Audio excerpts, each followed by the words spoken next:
The China Coast Guard fires water cannons at Philippine boats Tuesday near the contested Scarborough Shoal in the South China Sea, claimed by Taiwan as well as China and the Philippines. Beijing and Manila have accused each other of aggression, with China saying a Philippine vessel rammed one of its boats, and the Philippines saying the boats China damaged were on a humanitarian mission to help fishers in the area. The conflict over the shoal goes back decades, but it's heated up in the last week as China moves to turn it into a nature reserve.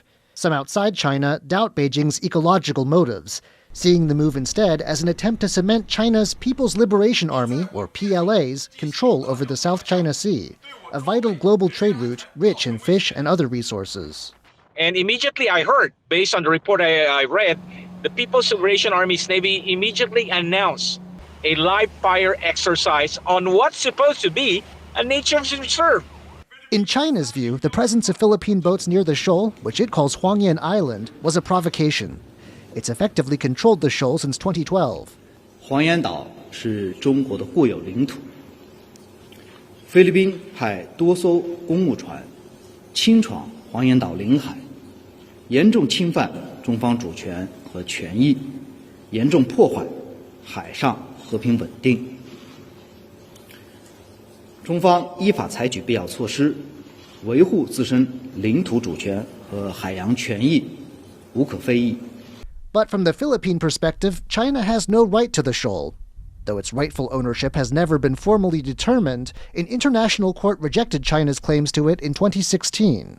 And a Philippine Coast Guard spokesperson says the collision with a Chinese ship was China's fault, not a deliberate ramming, using the Philippines' preferred name for the shoal, Bajo de Masinloc. It's common sense. They were firing water cannons both from behind and from the front, and they were maneuvering around the vessel. It was inevitable that the vessels would hit each other. But again, it was not intentional. It was actually their lies, once again, hiding their unlawful and bullying activities in Bajo de Masinloc.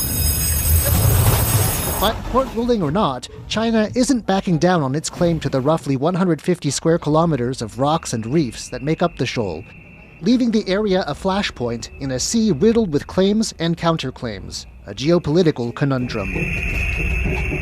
Klein, Wang, and John Van Trieste for TaiwanPlus.